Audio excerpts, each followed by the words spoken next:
Okay, we're back. Hope everybody had a good lunch. So we're going to begin working our way down the list. We're going to be starting with Linda Brett.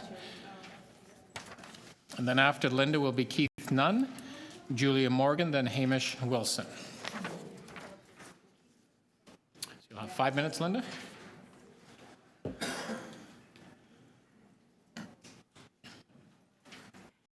Good afternoon, members of the subcommittee and chair. My name is Linda Brett, and I'm the president of the Bloor Street East Neighborhood Association, an incorporated not-for-profit association. Julie. Our funding request is on the monitor and is to request funding for a coordinated multi-divisional regular cleanup of all the Ravine properties. The above motion is partly covered in the Ravine Strategy Report coming forward on Thursday to the Executive Committee. That report partially addresses the 2017 motion and is for implementation in 2021. We will be back on Thursday to depute again. However, we stress the need for this in 2020. The rest of the deputation demonstrates the failure of the city to address its motion for 2018 and 2019 and is our opinion based on the following outcome: a budget funding and a budget and a funding and a structural failure within the City of Toronto. The Bloor Street East Neighborhood Association spans 2 wards, Ward 11 and Ward 13. And it has 3 pictures in its boundaries. There's a picture of our boundaries, and I put X's where our bridges are. The bridges surround the areas surrounding areas, and the transportation right-of-way through the ravine are the responsibility of transportation services. On Tuesday, January 7th, 2020, Parks, Forestry and Recreation, along with Streets to Homes, etc., did a sweep and cleanup of the ravine. This included removal of the homeless and cleaning up of lands that fall within their jurisdiction. We observed this activity. Based on our observations, the removal of the occupants of the encampments under the bridge was completed. However, transportation services did not appear to participate in the cleanup, nor did they repair and secure under the bridges. The following relates to the Sherburne Bridge and is in the form of pictures taken by myself. The first picture is that under the bridge prior to the cleanup, and actually looked the same after the cleanup. This was taken in December, but we had made various phone calls, various follow-ups from last summer to this picture. January 7th was the sweep. January 12th, fire under the bridge. This picture is taken by me from my balcony. Sherburne Bridge closed. January 13th, picture taken by me as I walked through the area, or as I walked down to the area.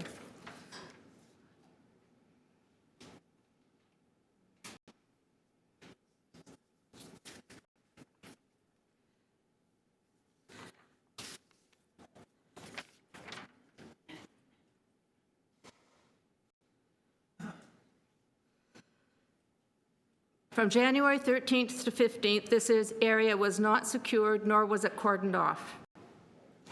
On January the 15th, toxic and biohazardous waste disposal contractor commenced cleaning the area, and it was taped off. However, it does not appear to be secured as of today. Again, once the cleanup is finished, contracted engineers need to inspect the bridge for structural integrity, and the completion date and results are unknown.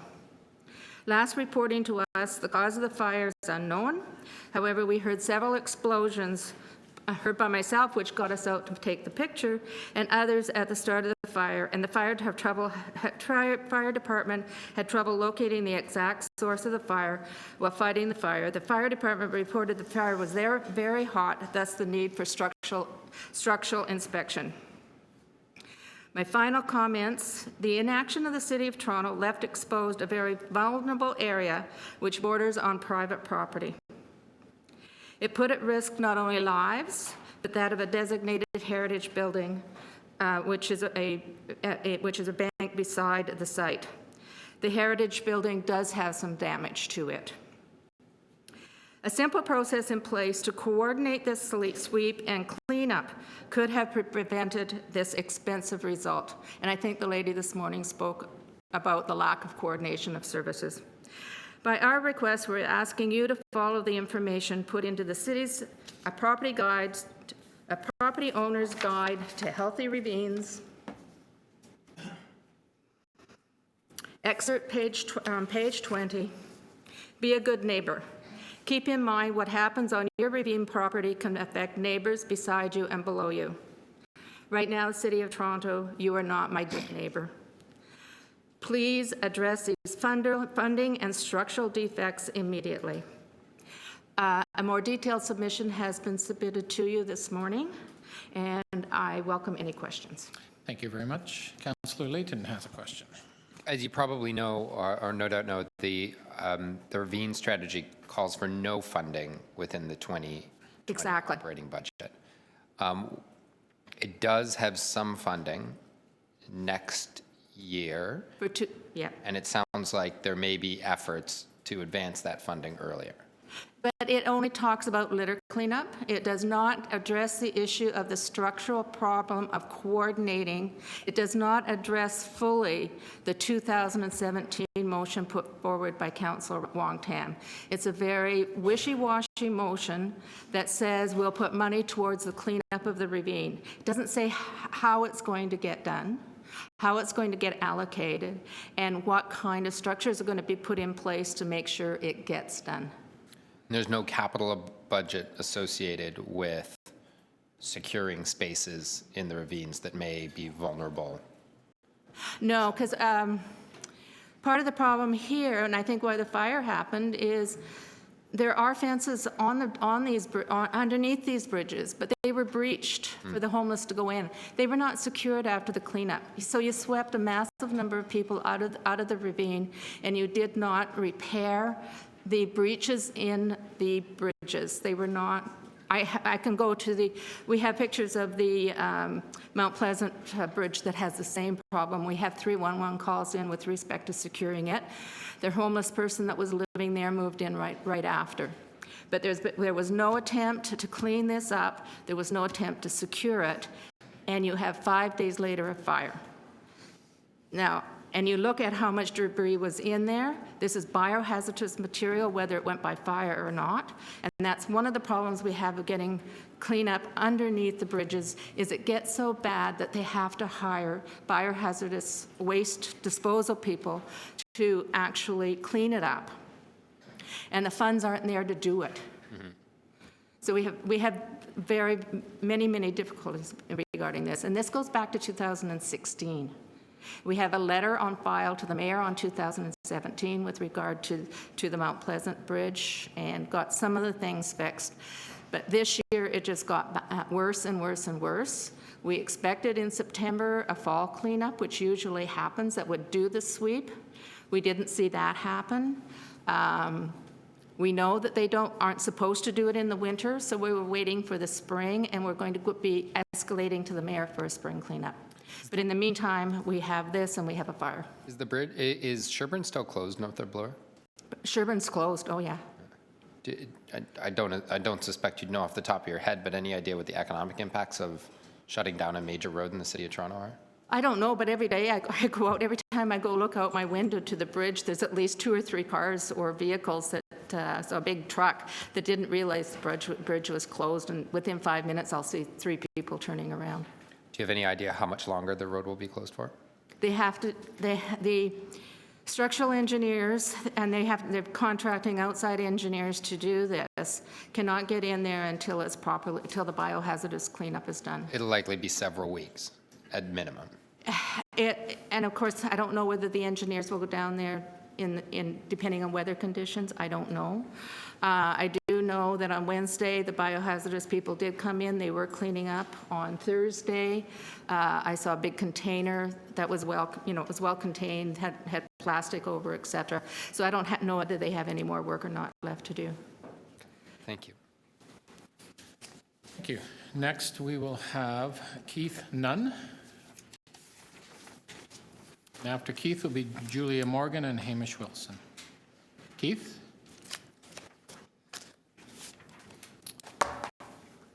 Okay, Keith Nunn's not here. Next will be Julia Morgan.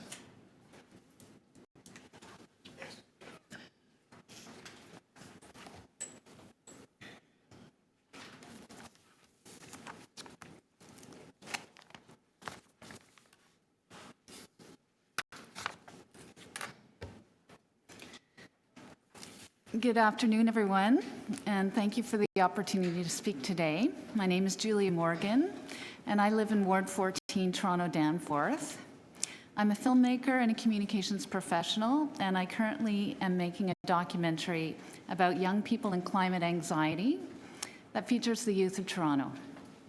I'm here today to speak about the draft 2020 budget in relation to the climate emergency. I've been deeply concerned about climate change for many years, and I've been following Transform TO since its inception. I think by now many Torontonians are quite aware that climate change is already affecting us, whether it's the significant increase in pollution, which can be noticed simply by stepping outside and smelling the air on any given day, or the appearance of massive sandbags on some of Toronto's beaches, or the increasingly higher than seasonal temperatures and unusual storm events, it's quite clear that this crisis has begun where we live. My own family has been affected. Both my elderly parents have respiratory difficulties, and I know they have been impacted by the worsening air quality in our city. And as we know, this is just the beginning. When the city issued its emergency declaration last September, I felt very proud as a Torontonian. I was particularly pleased to see a commitment to net zero greenhouse gases in line with keeping warming below 1.5 degrees by 2050 or ideally 2040, and a pledge to apply an equity lens to Transform TO and a climate lens to major city decisions, including financial decisions such as this draft budget. I've looked at the draft, and I'm glad to see a number of items that will help to address the climate emergency we are in, including increased staffing to support Toronto's climate initiatives, increased focus on new construction standards, building retrofits for residential and commercial properties, and the EV strategy. So this is all a great start. But my concern is that we are still not investing nearly as much as we should be at this point in a crisis scenario. If we're going to hit net zero by 2050 or 2040, we need to invest now when we have the greatest possible opportunity to prevent the worst effects of global heating. I note that Toronto's proposed 2020 operating budget for climate-related funding is well below that of other major cities. For example, and I know it's been cited today already, the operating budget for Transform TO is estimated at $18 million, and that works out to $7 per resident. But in contrast, the City of Vancouver has allocated $48 million to its climate strategy for the same year, and that works out to $80 per resident. So they're spending more than 11 times what Toronto is per capita. And in Toronto's very own 2015 Transform TO modeling report, the report revealed that an investment of $2 billion a year would be required if the city is to achieve even an 80% reduction in emissions by 2050. So never mind even net zero. So the contrast between 18 million and the 2 billion that the city itself has called for is quite stark there. So I understand that city staff are currently working on a comprehensive plan to meet our emergency declaration targets by 2050. Which will be delivered this spring. I would like to see significant investment in the 2021 budget so we can put this plan into immediate action.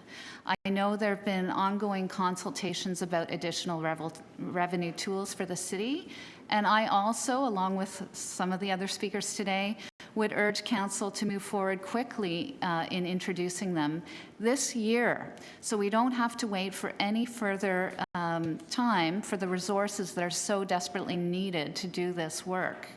I personally welcome these tools, whether they be a parking levy, a vacant home tax, or whatever they end up being. With these tools, we can do so much more. I would also like to see measures taken to address the city's own commitment to establish a dedicated climate fund in every city budget going forward, so we don't have to go through this fight for adequate funding to address our climate crisis with every budget. Thank you. Oh, perfect. Great timing. Questions? Thank you. Thank you. Next, Hamish Wilson.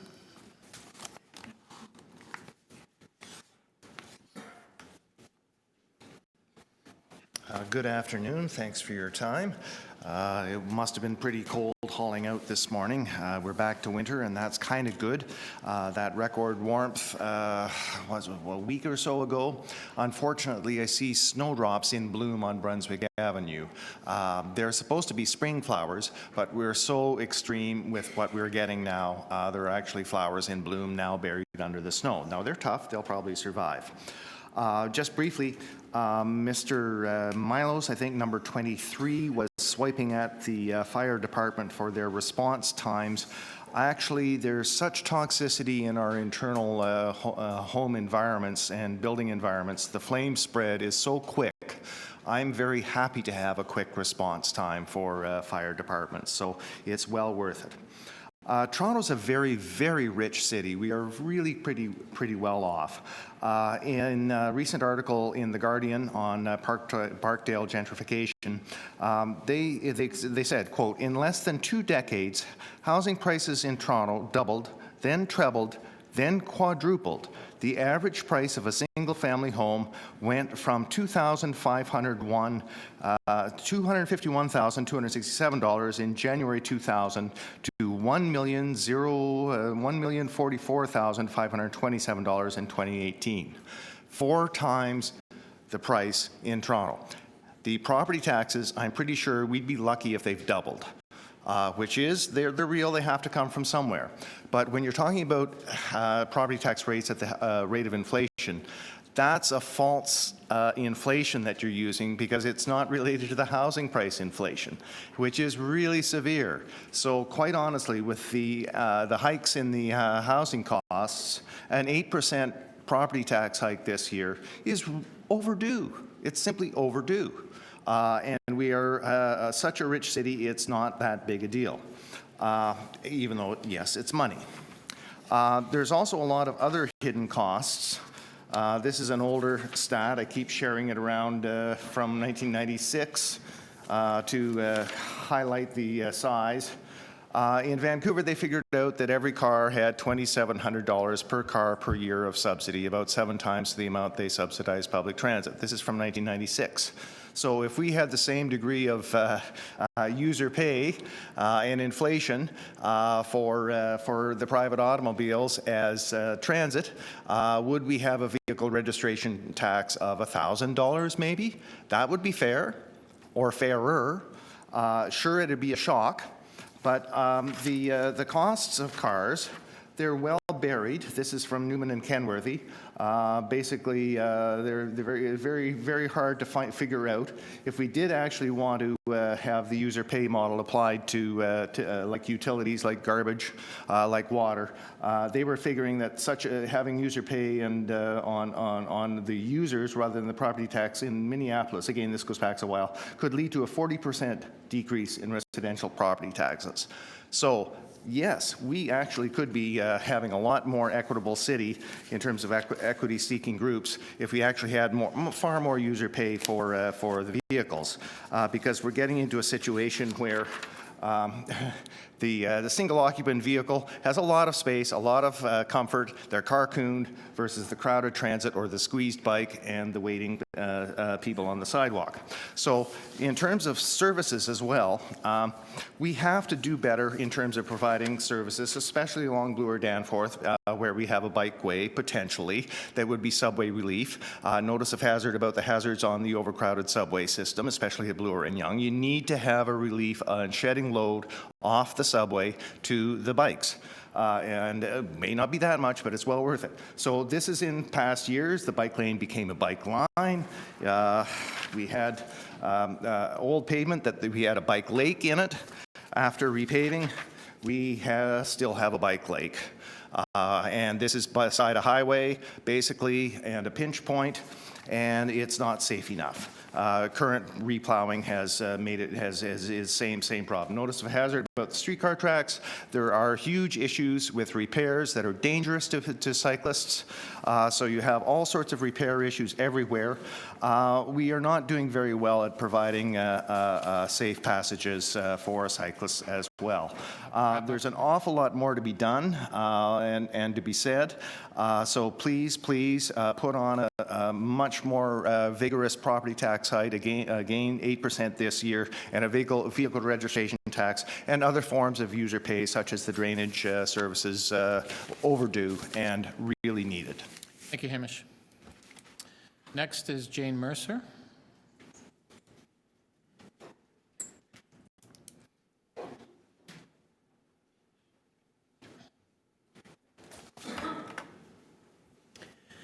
Good afternoon, councillors. Thank you very much for giving me this opportunity.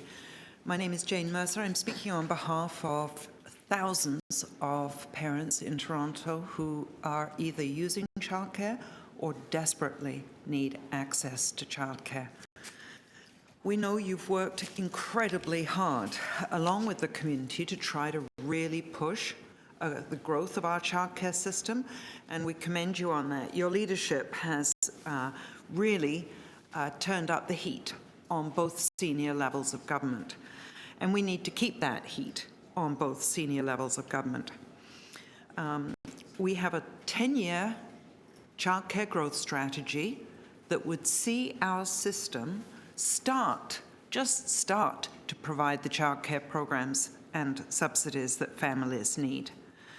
But if we drop the ball now, if we even let the ball slip, we do an incredible disservice to families. To live in this city is extremely expensive. Parents have to work. Two parents have to work. They have to provide a roof over their heads for a minimum of $2,000 a month for an apartment, and they have to provide childcare for one or maybe two families, two children. And as we see, families are leaving the city already because we do not have those childcare program subsidies we need. In this budget, I want to draw your attention to the analyst's notes, and on page 2, it becomes very clear that we are flatlining our fee subsidies, our childcare fee subsidies. There is zero increase in our subsidies. And that's in spite of the fact that we managed to get new licensed childcare spaces built. Those spaces were built mostly in our outer wards. I expect that both Councillor Crawford and Councillor Nunziata have or hope to have new childcare programs opening up in your ward. We are setting those centres up to fail. If those doors open with new spaces and we don't have any new subsidies, those childcare programs are going to close. The families that are moving into your neighborhoods with a childcare program on the ground floor of a condominium or in a school are the ones that are going to be calling your offices to say, where are the subsidies? I can't get in. We are setting families up to fail, and we may as well just get them the bus ticket up to Vaughan. Because when you look at page 11, you'll see that Vaughan, Hamilton, and Durham sorry, not Vaughan, York, Hamilton, and Durham have all done a much better job of increasing childcare spaces and providing childcare subsidies. If they can do it, we can do it. Or they get the spaces, then they get the subsidies, then they get the families, and then they'll get the business. Everybody is moving out of the city. It starts with supporting families here. Thank you. Thank you. Councillor Layton. Can you explain why not having subsidies at a new center would drive costs up? Because let's keep the math really simple. If we have a room and it has room for 10 children, and the budget to operate that room is divided by 10 children, that's what your costs will be. If you sit with 1, 2, 3, or 4 vacancies, now you're sharing the same operating costs, but between 6 or 7 children. So it drives up the cost of the fees for any parent that is responsible for paying that on their own, but also it drives up the cost for the subsidies you have to purchase. So not only driving up the cost to all the parents, it's also driving up the cost to the city because the per diem that we would have to pay for the subsidy is higher. Yes. So when you increase your childcare spaces by 10%, that's great. But you need to increase your subsidies by the same equivalent amount. We can expect to fill some of those spaces with full fee paying parents, but we can't fill them all. Thank you. And I would just add, and you have to fill them now, because if you don't fill them now, the centre's closed by 2021. Thank you. Next is Miguel Avila Velarde. Miguel here. Yep. After that, Sharon Bider, and then Dave Mitchell. Thank you.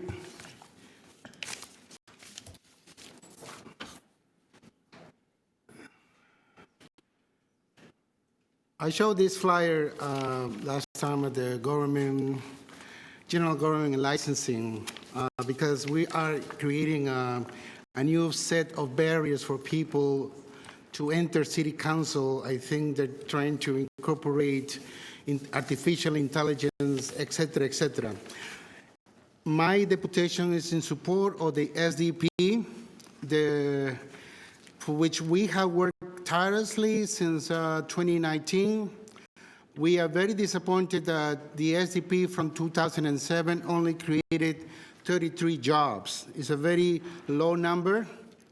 The SDP development plan has 4 pillars. One of them is the communications committee. And as you can see on the flyer, posted again, we are inviting members of the community, young and adult, to become RPTV news team anchors and reporters and editors.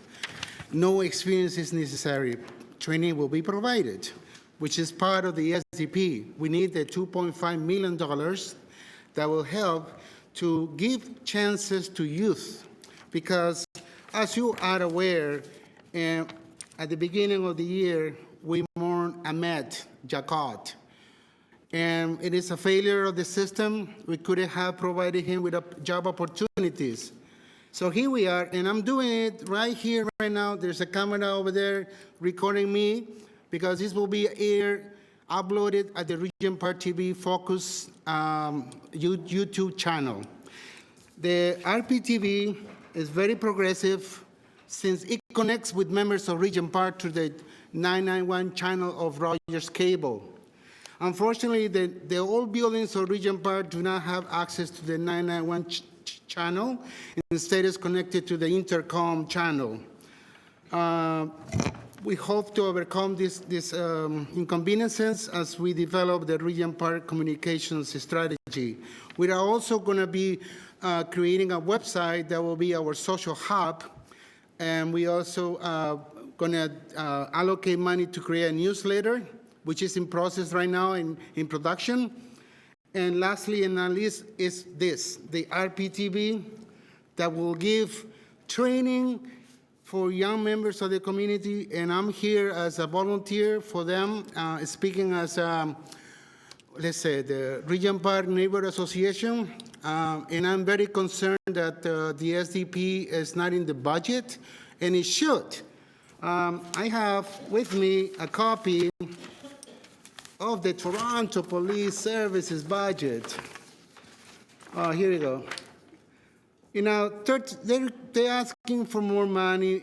Instead, we have asked time and time again, whenever we have an issue of violence, we should be investing twice the amount on community. And I'm sure Councilor Michael Layton can agree to that, because we have spoken to this matter at the Aboriginal Affairs Committee many times ago. So again, I'm here in support of this initiative that will be important for the community in terms of creating job opportunities, because all we do is talk. We're going to deal with gun violence. When we talk about gun violence, we mean this. This is the answer we get. More money for the police, more money for the courts, more money for our jail systems. Instead, we should be investing in our youth, the future, because one day you're going to be old, and they're going to take care of you. I hope it's not you. Thank you so much. And yeah, exactly. Thank you so much for the opportunity to speak. Next is Sharon Bider.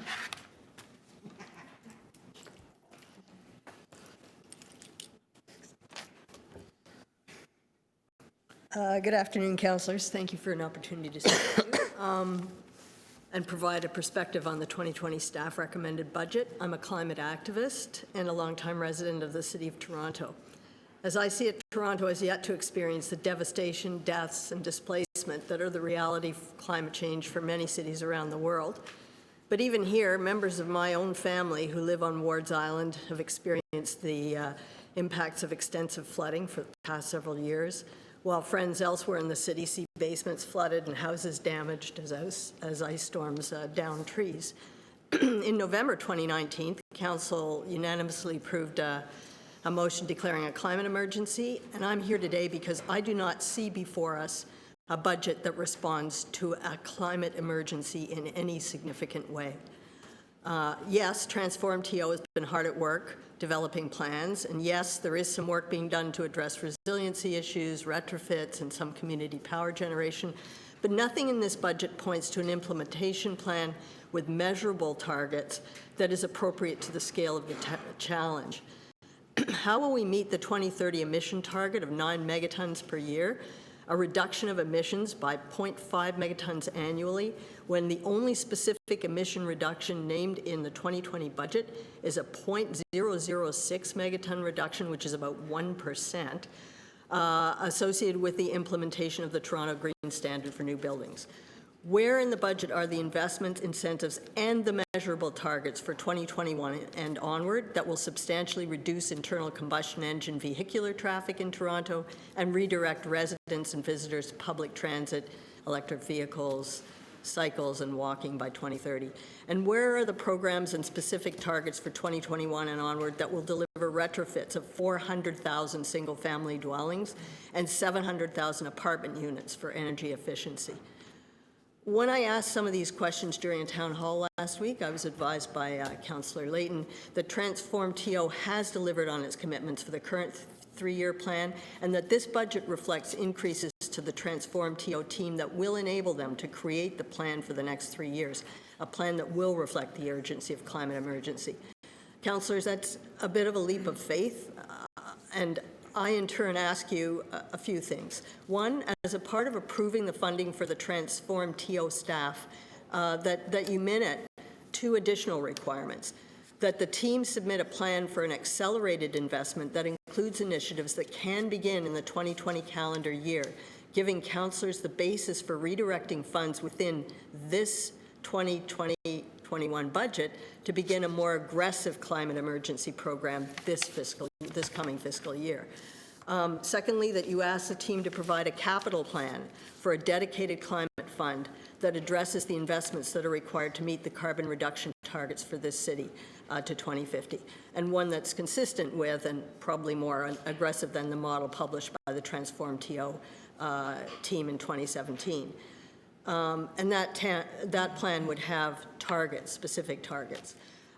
Second general request is that the Budget Committee requests the city budget staff to prepare a proposal, including revenue sources, for a climate capital and operating fund that will be protected and available to finance the estimated $60 billion in capital required between now and 2050, and the attendant operating funds that will be required during the transition. And finally, that the Green Fleet Plan funding be increased to ensure that the 3-year target for electric and low-carbon vehicle purchase is met by the city. And I'm just suggesting maybe we could delay the Gardiner. To summarize, councillors, I believe this city is well-intentioned but not yet mobilized for the reality of the climate emergency. We owe it to ourselves, to our children, to the future residents of this city to ensure that we inject the funds needed to address this climate emergency and make the necessary transition to a low-carbon future. Thank you. Thank you very much. Councillor Layton. I think your 3 requests are very reasonable, and I suspect that motions and along those lines will be moved as part of the budget. I very much appreciate that. Thank you, Councillor. Thank you. Next is Dave Mitchell and Brandon Hayes and Zoe Curie-Matzner.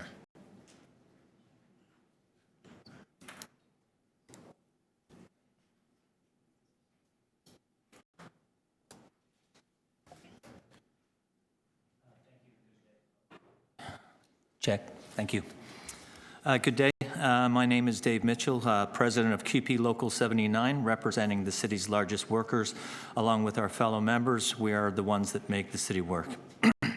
Local 79 members were pleased to see Council endorse the tax increase that will see a large investment in infrastructure such as transit and housing.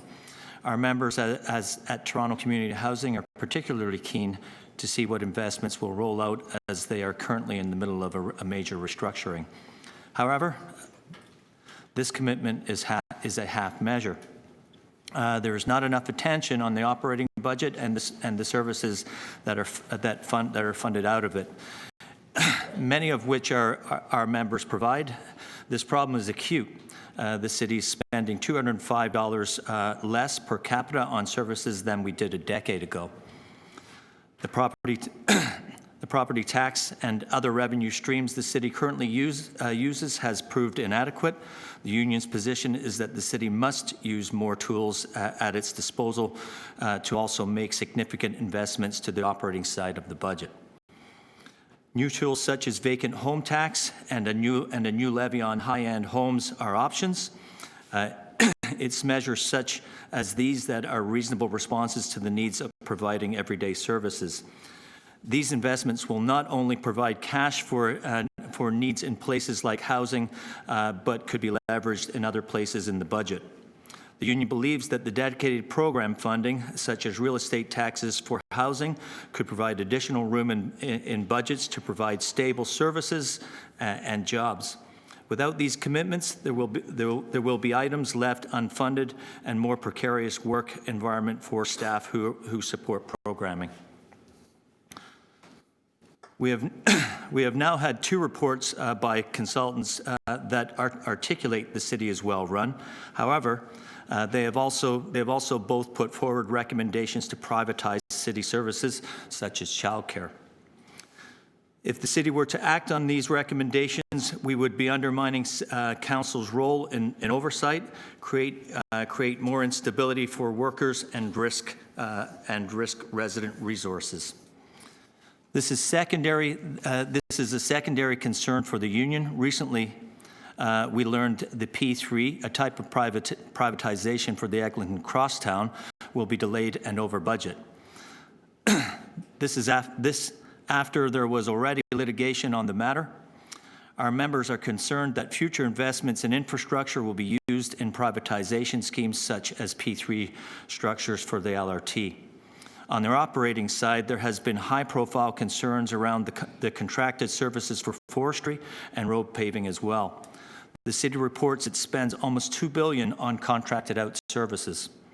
Obviously, private sector services are necessary necessary in some instances, but are generally not subjected to the same level of oversight and accountability that the public sector is. CUPE has seen this over and over again across the country. It is a foundational role of the city to provide services. They should be done in the most cost-effective and accountable way, which is primarily done by delivering and paying for it publicly. Thank you. Thank you very much. Next will be Brandon Haynes. Oh, sorry, Councillor Leighton-Hannah. Yes, thank you very much. Dave, you make a really, you highlight a good point here, and I think it's your friends in 416 that are actually seeing this ship start to turn with contracting back in of maintenance of, I think that's 416. Yes. The maintenance of large vehicles. That came because frontline workers were saying something's wrong here. This contract is costing way more than it should. The trucks are sitting here longer than they should be because the parts are taking too long to get here. Is there an area that you think we could focus our attention on? Because you're right, oftentimes these third-party consultants focus on how they can get rich by getting their friends to perform public services. But are there any areas that you think we could focus on? And I hate putting you on the spot here, but I think it was because of deputations that we started to look at fleet a little bit more. That, like, maybe rather than a question, it could be, I think there would be some openness amongst the budget committee to look at certain divisions if there was something that you thought we could do better in-house. And so maybe, I don't want to put you on the spot, so if there's something that 79 can communicate to the city, I think there would be some openness to evaluate it. I certainly would take it seriously. Yeah, thank you for that question. Housing is certainly one area that our local would like to see more resources put towards, and obviously childcare is very important to the public as well as the local who provides it with our daycare centers. Okay, thank you. Thank you. Next is Brandon Haynes. Thank you.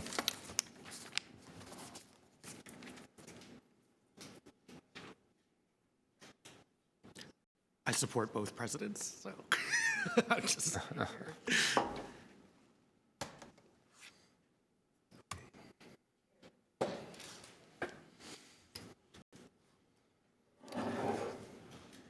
Okay, my name is Brandon Haynes. I'm the president of the Toronto Public Library Workers Union, Local 4948, representing over 2,000 library workers at the Toronto Public Library. With regard to the 2020 budget, I would first just like to say that Local 4948 does support the library's initiatives to enhance hours and make branches more accessible. After all, we are the busiest urban public library in North America, and by many measures, the busiest in the world. Torontonians really love their libraries. What is disappointing in this budget is that while there are many recommendations to increase library hours and to provide more services, these initiatives are not funded. This is in line with what has been seen in previous library budgets from previous years as well. In 2018, there were 19 million visits to our public libraries. Almost 1 million library users attended over 40,000 library programs. Yet staffing levels at the library have been slashed by over 25% in the past 25 years. And library workers are finding it harder and harder to keep up with the demand for services. The proposed budget for 2020 seems to be only raising the staff complement by less than 1%. While the number of visits to the library is growing and the library's capacity to provide those services is not keeping up with that growth. To make things worse, last year the library has piloted a staffless library experiment at 2 small neighborhood branches at Swansea and Todd Morden Room locations. In an effort to save a few bucks, the library administrators have chosen to open library doors without staff. No one to ask for help, no one to conduct programs, and no one to meet the community's needs, and no one to turn to in an emergency. I want to clearly state that the library workers are not opposed to new technology. In fact, many of the library programs that we deliver introduce library users to emerging technologies. But the Library Workers Union maintains that technology can never replace the work that trained and dedicated library workers do on behalf of the people of Toronto. And it goes without saying that a library without staff is like a book without words. The plan to increase library hours for 2020 involves about $5 million of investment for the city. Considering that this funding is not present in the proposed budget, we can only imagine that more staffless libraries might be on the way. And I think that the people of Toronto deserve more. Today, we are just requesting that the mayor and city councillors commit to fully funding the library's open hours plan and stop the spread of staffless libraries across the city. And anything less than that would be another empty promise. Thank you. Thank you. Next is Zoe Curie. Sorry, Councillor. Just a question on the staff. Was a pilot for 2 of the libraries, correct? Yes. So I don't see anywhere in the report that they're expanding that. Yeah, it was a pilot for 1 year and it's being reviewed. So has it been reviewed? Not yet, but it is in the okay. process of being reviewed. And in the absence of any other funding, our position is that that's something that could be spread across the city, whether it's reflected explicitly in the budget or if it's something that could be coming up in the future. Because I was told it was just the 2. They had no intent on expanding. And intentions always change, so at current, there's no plan to increase it, but that's something that we're going to be worried about in the future. As far as the hours for the library, there are some libraries where the usage is more certain hours of the day, sometimes not in the morning, maybe the afternoon and the evenings. Would it not make sense just to have those, to expand those hours on times where it's being used? My understanding is that's what the city librarian is doing in looking at that. We are the busiest library system in the world, so I would challenge anybody to find a library that is not at capacity, because once you reduce hours in one location, the people still rely on those services and they will go elsewhere. So we're the busiest library in the world, and I think the people of the city deserve more. Thank you. Next is Zoe Curie Matzner.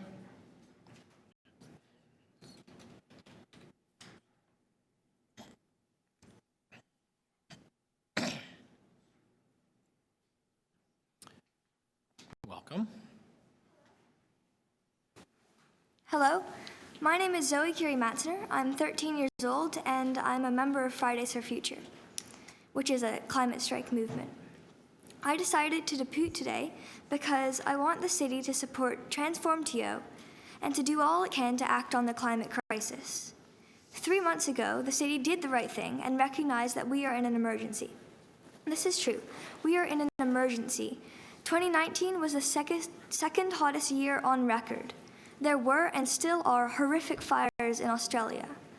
Indonesia and East Africa suffered devastating floods. Glaciers are melting. Our oceans are warming up and acidifying. Closer to home, Toronto and Ontario had serious flooding last year. Ticks carrying Lyme disease are spreading.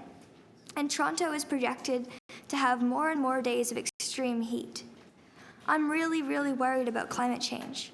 I'm scared for all the living things on this planet. It makes me cry when I hear that over 1 billion animals have died in the Australian fires. I also have family in Australia. So I'm glad the city has begun to address this crisis. I'm glad Toronto increased its emissions reduction target to net zero by 2050. I'm glad the city is proposing to hire more people to work on Transform TO. I'm super glad you're planning to plant more trees. But the city needs to do more. This is an emergency. Act like it. My generation's future is at stake. The city needs to spend more. You are spending $2.2 billion on repairing the Gardener. That's about $733 per person. But you are only spending $7 per person on climate action. What are your children's futures worth to you? Vancouver spends $80 a person. Surely Toronto can match that. Also, the city needs to establish clearly defined plans for reducing emissions.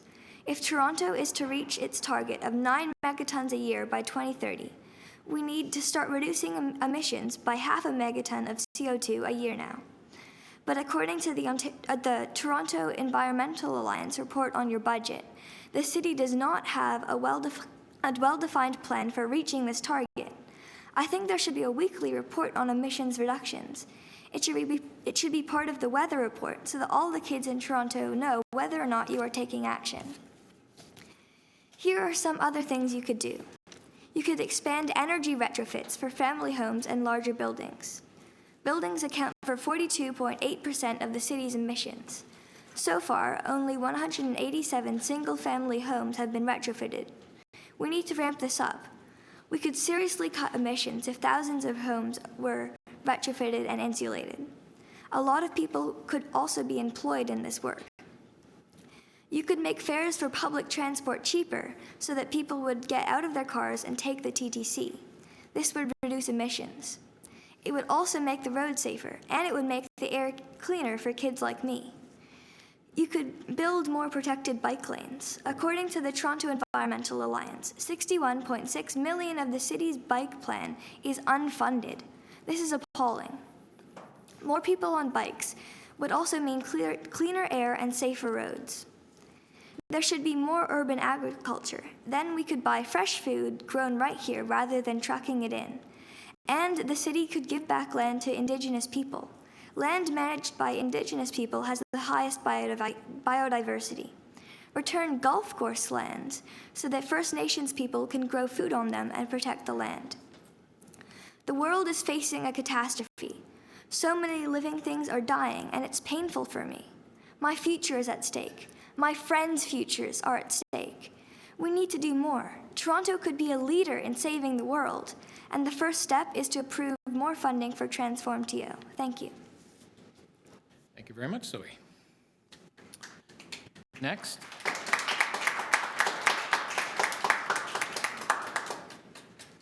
Well worth that. Thank you. I see no questions. We'll go on to the next. Thank you very much, Zoe. Ian Beaton, next.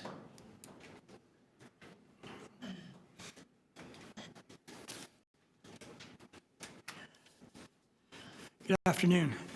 My name's Ian Beaton. I have been a resident of Toronto for 40 years. The City of Toronto faces a lot of budget challenges, the main one being, where is the money coming from? The city is either unable or reluctant to find new and increased revenue streams to fund the growing expenditures, both that, in some cases, the law requires and that its citizens deserve. That being said, this task is too big for me to deal with in 5 minutes, so I will focus on the TTC budget. I've been a TTC rider since I first arrived in Toronto, and the city has changed significantly over that time. The TTC played an important, even vital role over that period, even though it's been underfunded and too reliant on the fare box. Now, more than ever, public transit needs substantial and sustained funding to allow it to both maintain current levels of service and to expand to accommodate increased ridership. Capital investments are crucial to the TTC's future. Additional buses and streetcars are urgently needed, and if the system is to grow, it will need even more of them. In this budget, however, even the amount allocated is largely unfunded. Buses that break down and streetcars that have to be taken out of service inconvenience riders at the time, but also discourage people from relying on the TTC for getting around the city. It is nice that funding is coming from other levels of government towards subway and LRT construction, but these projects are only part of what the transit system needs. While the TTC budget pledges to explore bus rapid transit, the effort needs to be more aggressive. What's more, of the $41 million pledged to BRT for the next 5 years, only $1.8 million of it is currently funded. Dedicated bus lanes are on high-volume routes are a faster, cheaper way to improve service and ridership than LRTs or subways. They also can reach outer neighborhoods more directly and move them to subway and LRT routes. In addition, they can possibly, depending on their route, move people from one neighborhood to another without them having to access a subway or LRT, a more direct connection between underserved neighborhoods of the city. This also could help alleviate congestion on the major lines. Already, the Yonge Line is at capacity in rush hours, and despite signaling improvements, eventually, and a possible version of the downtown relief line, if the Yonge Line is extended into Markham, it will become more crowded than ever. I believe it is crucial that the TTC keep its fares as low as possible, and the fare pass should be fully implemented for those with financial need. However, the physical health and efficiency of the transit system is at least as high a priority, because lower fares are no bargain if the system itself is unreliable. The population within the city's borders continues to grow by tens of thousands every year, and the city needs to ensure that the public transit system can move its citizens effectively and in a way that is environmentally responsible, an important consideration for a city that has declared a climate emergency.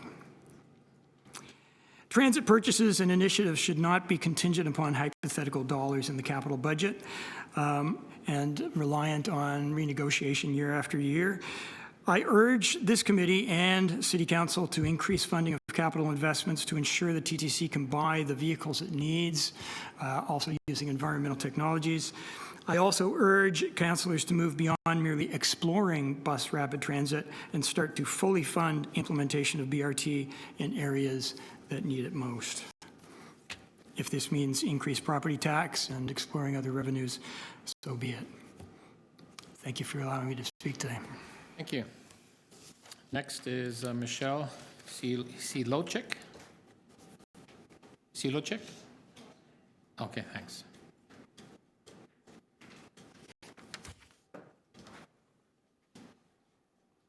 Good afternoon, Budget Committee members. My name is Michelle Chloszczyk. I'm an artist and a resident of Spadina, Fort York, Ward 10. Thank you for allowing me to speak today. I'm a graduate of OCAD University. My thesis work examined policing and surveillance, and I have continued to research and work on these issues today. I'm here to address my concerns about the hiring of 50 additional transit enforcement officers for the TTC at a cost of $3.2 million, and the spending of $2.8 million for an anti-racism strategy and complaints office for transit enforcement. The public raised concerns over racist and aggressive acts by enforcement officers in 2019, and instead of reducing enforcement, TTC is planning on expanding it. The complaints office was recommended due to enforcement. If you didn't have enforcement officers, you wouldn't need a complaints office. As long as there is enforcement, there will be racist acts and the perpetuation of human suffering in an unlivable city. These combined $6 million would be better spent on fully funding the Fair Fare Pass, ensuring that there's an option for low-income and poor riders. I believe that this initiative would reduce fare evasion as well. 2/3 of TTC revenue comes from the riders themselves, and fares have risen higher than inflation. We are asking too much of riders. Revenue protection can be attained through non-punitive means, such as having employees circulate who encourage people to pay their fare, not by handing out exorbitantly high tickets and criminalizing people. From my own experience on transit, I am disturbed by the intimidating attitude of enforcement. The fear-inducing body language shares a message of distrust. It makes me question what our priorities are in this city. TTC has been chronically underfunded. I understand that fare revenue is vital to its functioning, but we need to shift away from punitive means. I urge you to defund transit enforcement altogether and invest the spending on non-criminalizing revenue protection and fully funding the Fair Fare Pass. I also believe the provincial and federal government need to pull their weight in funding transit. Toronto is a huge contributor to Canada's economy, and the TTC carries Toronto's workforce. It has value and needs to be funded adequately. If you keep enforcement for now, then don't hire any additional officers, and fines must be lowered. I want to live in a city which is humane and equitable. In order to be a progressive city, we need to act like one. Thank you. Thank you very much. Next is Patricia Reed. Well, I was going to talk on the TDC too. Good afternoon, committee members. My name is Patricia Reed. I've lived in Toronto for about 60 years. I'm a senior, will be 80 July 2nd, and I live at Queen and Sherbourne. And I thank you for giving me the opportunity to speak. I am speaking against the proposed 10 cents raise on my TTC tickets. I can't even afford to buy tickets now, very seldom. Seniors over 70 should be able to ride on the TTC free. We've paid an awful lot for it over the years. My pension doesn't include a 10-cent increase. I just get bare basics. I walk a lot when I can't afford the TDC tickets. I have one arthritic knee, and if I walk too fast, I get bursitis in my hip. It's inflammation. It's pain. It's really awful to stand. My doctor tells me don't walk, so I should stay inside. Anyway, the building I live in is a Toronto Community Housing, and the police tell me that it's the worst building, second worst building in Toronto. I try and get out of the area every so often because I'm scared of being hurt there. I've lived there for almost 3 years, and it's not a seniors building. Get very little sleep, 1 hour at a time. I haven't dreamt for a long while. I've been shot at and hit by fire extinguishers, been threatened, had my foot stomped on till my toe broke, and I've put in for a transfer. I'm trying to desperately get out to a seniors building. I was told that I would never get a transfer, that I would die where I am. I have no idea. Anyway, I use buses to go to safer places.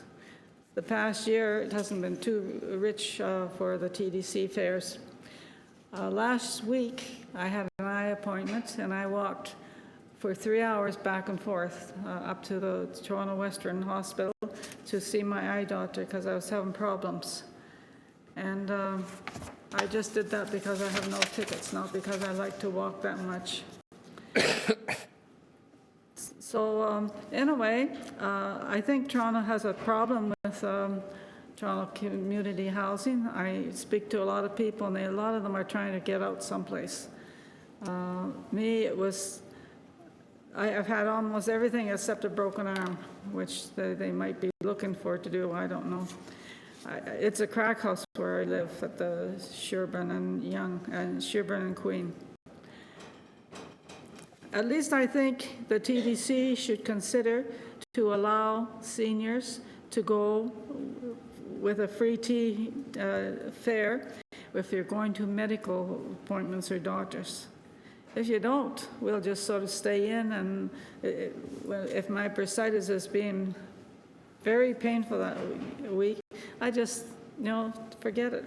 And eventually, I'll have to be taken to the hospital for, by ambulance, which is costly. I think free fare for seniors is a must. And when I was young, I could run like the wind. I came second in a race, and I enjoyed it. Now it's a painful thing. If I walk, I have to walk real slow, or my hip gets infected.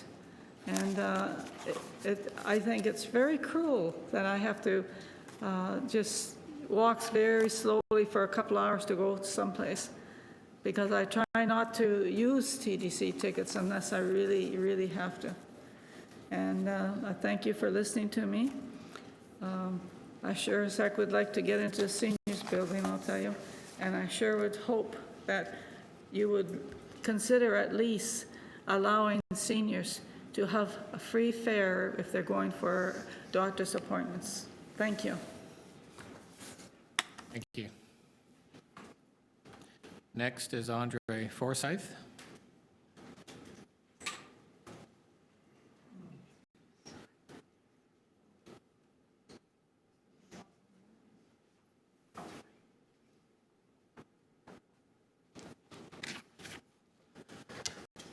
Good afternoon, and thank you for providing me the opportunity to speak here today. My name is Andre Forsyth. I live in Ward 11, and I'm the founder of a nonprofit organization called Canadian Climate Challenge. I'm also on the steering committee of Toronto Climate Action Network, and thus worked with Toronto Environmental Alliance on the climate community's contribution to the climate emergency motion passed last year. And so while I'm certain you will hear and continue to hear about many areas of the proposed budget and how it unsurprisingly falls short when it's spending approximately $18 million a year compared to the $2 billion annually needed to reach 80% of reduction by 2050, I'm specifically here in respect to climate awareness and climate narrative. In this last year, we have worked closely with the Transform TO team. We have joined youth as they pleaded with the CBC to increase their climate coverage, and as they marched through the city repeatedly to amplify their voices. We have met thousands of students, grandparents, small businesses, social enterprises, volunteers working tirelessly because they are aware not only of the imminent threat that we face, but because they are inspired by the vision of a net zero, climate just Toronto. They are working tirelessly not because they are paralyzed by fear, but because they are propelled by the hope that is gained when you are actually informed about how desirable climate solutions are. They know how much of a benefit rising to the challenges of the climate crisis has on healthcare, has on transportation, quality of life, equity, finance, and the economy, just to name a few. So an inspiring climate change narrative is aware of how much work is going on in the city, which most of our citizens are not. And as such, they can see an incredible city, and when we scale these solutions to the level mandated by the aforementioned climate emergency. And so I'm here to ask you to do yourselves a favor and to do us a favor. Due to our work, we are lucky enough to be informed about the incredibly transformative future we can create, and so we can see ourselves in it. We can see how communities and lives all across the GTA can be improved, and in doing so, inspire similar action globally, giving Toronto the opportunity for leadership that is expected from us by the rest of the world. But we are the few. If you're serious about raising that annual budget from $18 million to $2 billion, you're going to need to hear that mandate from your constituents if you aren't hearing it already. But if you don't allocate positions in the Division of the Environment and Energy to promote their work more effectively, if you overlook the power of marketing, advertising, news coverage, then you will continue the public perception of the climate community coming to beg you as you reluctantly underfund our concerns. And then you're perpetuating a narrative that is doomed to fail, or at best react far too slowly. We need to show people the excitement that is developed in our community, a vision of the city that we're trying to create, and that is inspirational. We firmly believe that if you guys want to get the support and the funding that we're talking about here all day, is that more people need to know about what's going on. We are at the precipice of a widespread structural advancement, the scale of which we haven't seen since the Industrial Revolution. And as we look back through history at how these moments changed our world for the better in considerable ways, we have the potential to look upon this moment in a similar way. We have to compete with an entrenched advertising and entertainment industry, and simply stating GHG reductions isn't going to do it. So through the news, media, arts, we implore you to allocate the necessary resources, both directly and indirectly, to create the inspiring climate narrative made possible not only by technology, but by the inspiring Torontonians working every day. Empower the awareness of their invaluable climate work and the vision of Toronto they are creating, and we can get to our goals together. Now, I'm aware that this is not the time to advocate for major change in the budget. However, when there are more people who work on climate change in Toronto who have never heard of Transform Toronto than those who have, let alone what that means for those who do not work in this space, I think there's obvious that awareness is a problem. And so in closing, while we may never live in a world where we know more about Toronto's ambitious transformative commitment to adapting to climate change than we know about what Meghan Markle had for breakfast, I would at least like to live in a city that does. And that's what we'll be focusing on for 2020 and going forward, and we hope that you will join us. Thank you very much. Thank you very much. Next is John Bosons.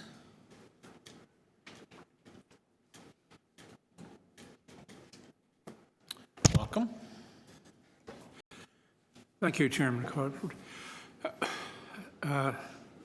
Mr. Chair, members, I'm here really just for one purpose, to advocate for additional funds for Toronto's ravines. You have a letter from our organization. I'm co-chair of something called the Midtown Ravines Group, which is a consortium of 6 residents associations that border Midtown ravines. We're very concerned about the deterioration in the ravines. We've seen the ravines near us erode. as a result of the summer storms and winter storms that are becoming increasingly frequent, thanks to global warming. The deterioration of the ravines is serious, and the need for the ravines is serious. We're looking to more and more development in Midtown, indeed throughout the city of Toronto, and the green space, the recreation opportunities that ravines provide are more and more important as we have more and more families with children living in high-rise apartments with no backyards. We need more parks in the city, but we also need to use the parkland that we have in the ravines more effectively, and we can't without more funds.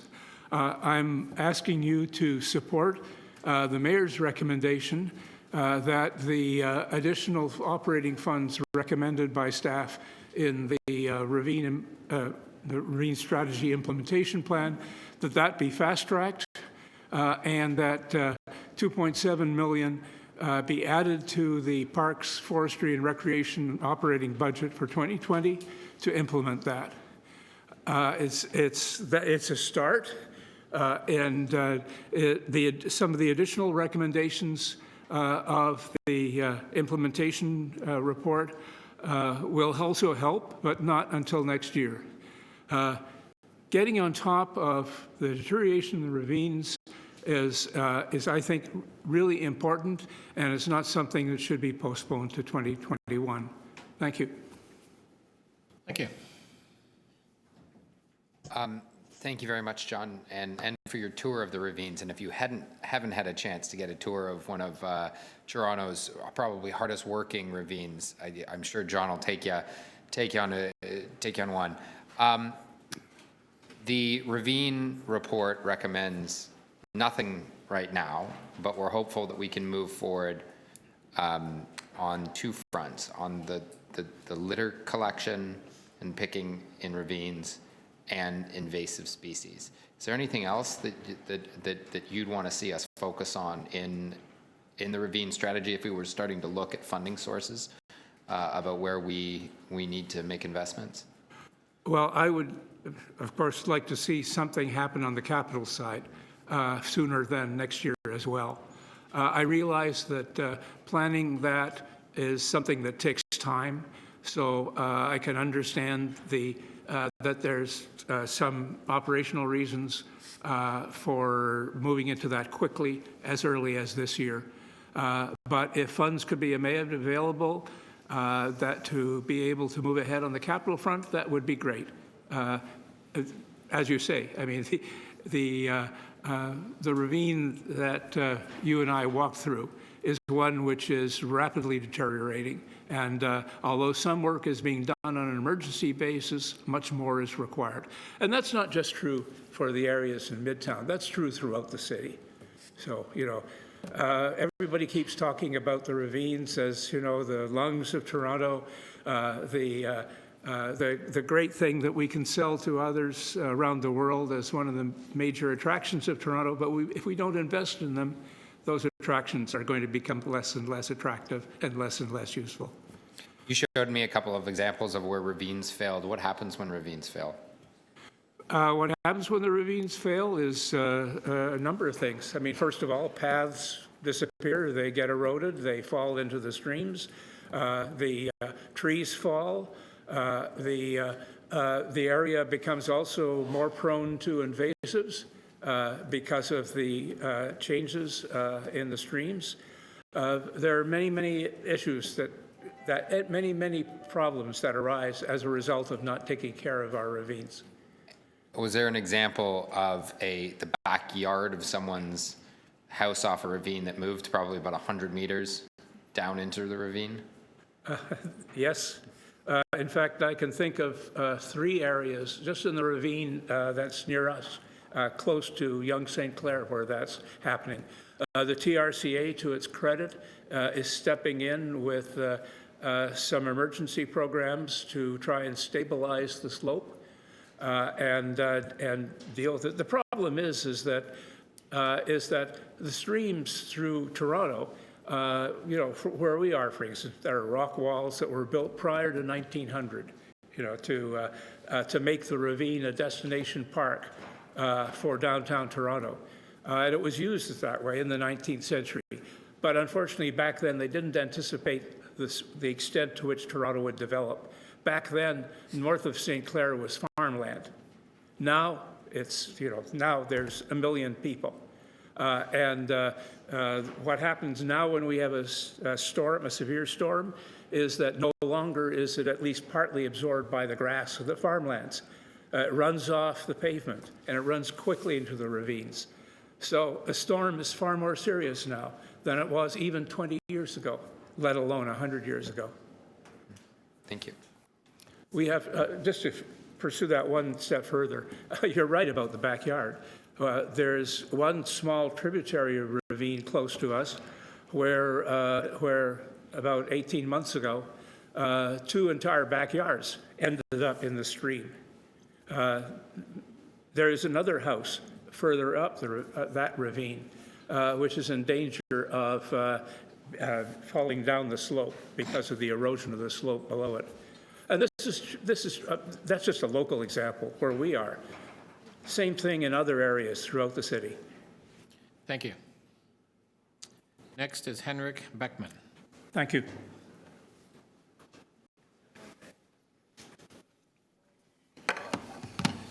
I just need to hook up my computer, if that's okay. It'll just take a second.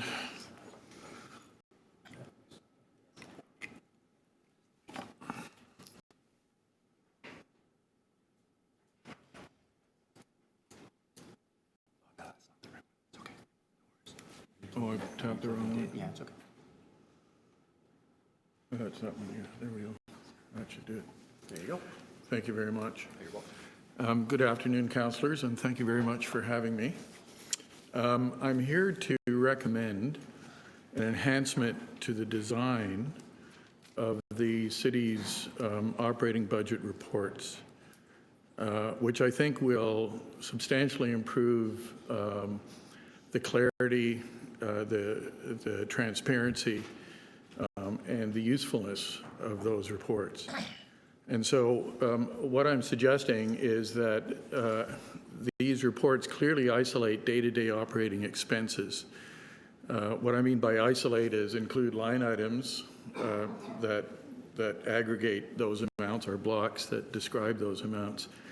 And by day-to-day operating expenses, I'm talking about the cost of the staff and the consumable expenses that are required to support the activities of those staff. The current practice, in fact, is to mix or mingle, or I would say conflate, spending such as what I've described and savings together. By savings, I mean transfers to reserves or transfers to capital or something like that. And that's fine for cash requirements, but because they're intermingled, it obscures either of those, so it makes it literally impossible to see what the actual spending is. So let me give you a couple of examples. I'm just scrolling through my submission. You can look at more details.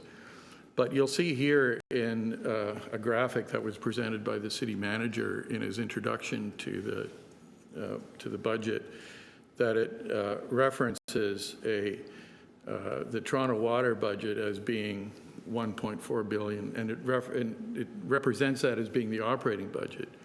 But as you folks are probably aware, in fact, the operating budget is closer to 400 million. It's actually a little more than that. I'm just summarizing here for the purpose.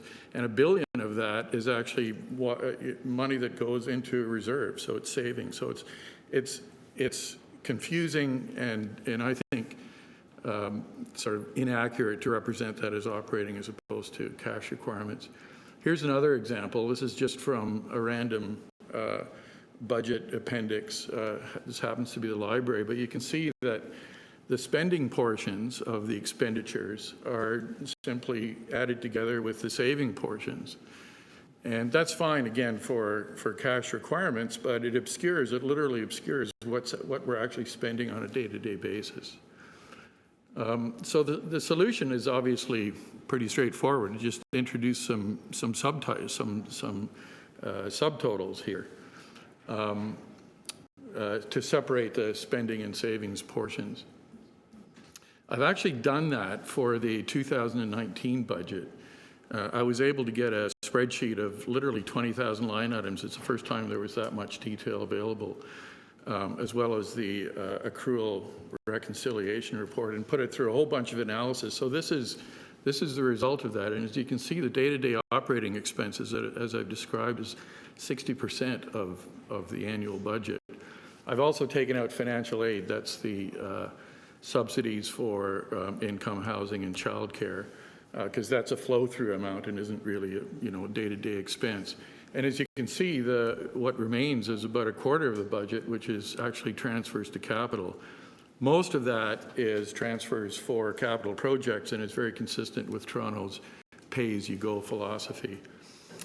So I have a few seconds left. Let me just give you one little example of the kinds of analytics that you can perform once you've got this data.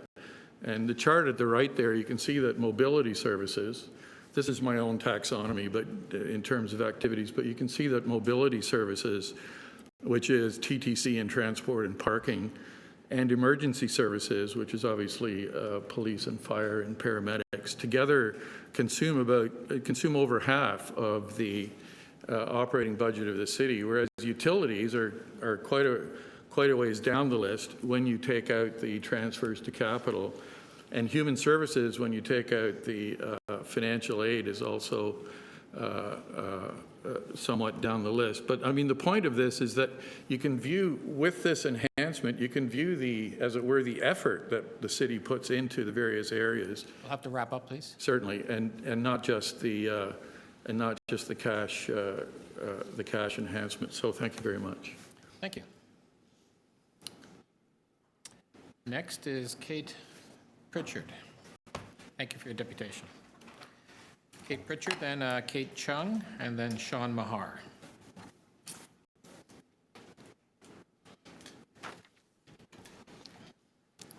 Hi, good afternoon, and thank you. My name is Kate Pritchard. I'm a stay-at-home parent to 2 kids, and I see pushing myself out of my comfort zone on climate issues as part of parenting these days. So I would like to see the city, like many here today, I would like to see the city apply a climate lens to all budget decisions effective immediately, consistent with the declaration of the climate emergency last September. If something is an emergency, you act on it immediately, which would include fully funding Transform TO this year, as well as the TTC and active transportation, making all necessary investments to maintain viability of the service. The city has obviously made some move toward raising property taxes to pay for needed investments in these services, and I would urge you to go farther. Economies on our climate plans, not making any false economies on climate. We need infrastructure, and we need it now. I've been waiting for governments to adequately address what was global warming and then climate change, and now the climate crisis and climate breakdown since I was a child. I grew up with an awareness of what was happening, and my children are growing up with an awareness of it. So I'm trying to model for them that we can, it took me a long time to learn how to raise my voice about this, and I'm trying to model that for them now. While I was walking with my 7-year-old recently, he said to me, just sort of out of the blue, that he hopes that when people start to die, governments will do something about the climate crisis. Then he thought for a minute and he corrected himself and he said, "No, Mommy, I hope that they do something before people start to die." And of course, that time has passed. I haven't really been over that with him, but people are already dying because of extreme weather. But the faster we move, the faster this government moves, and the faster every government moves, the more people we save. It's too late for perfect climate justice now, but it's not too late for better justice than we have. When I'm out canvassing with my neighbors, asking them to support some form of climate action, I sometimes get asked some version of, "But isn't this expensive?" I have a bookmarked folder in my, so wouldn't this program to address the climate crisis be expensive?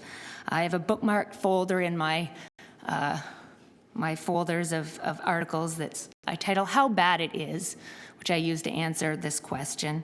And since City Council feels like a group of people interested in, but isn't that expensive, this is how bad it is. We're not headed for a new normal, but for a constant instability of our climate systems, changing and destroying at speeds that will severely challenge human ability to rebuild between disasters and the ability of plants and animals, including crops, to survive and adapt and evolve. A report produced by a former fossil fuel executive in Australia and endorsed by the former chief of Australia's military suggests that with business as usual, by 2050, the world might no longer support organized government. My oldest child would be 38 years old. A report by a relief organization which tracked the cost of climate breakdown in 2019 found 15 climate-related events that cost $100 billion. That's in 1 year. Half of these exceeded $10 billion. And this is before the full cost of the fires in Australia are known. So I would ask again that this budget be evaluated with a climate lens. Our city has acknowledged that we are in a climate emergency. We need to fully fund the response. Let's not fall into false economies at the cost of human life. Thank you. Thank you very much. Next is Kate Chung.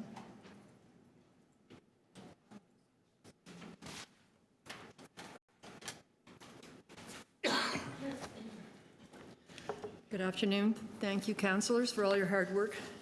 I have a small sense of how hard you work. I live in Ward 12, I think it is, under the new ward system, Josh Batlow's ward.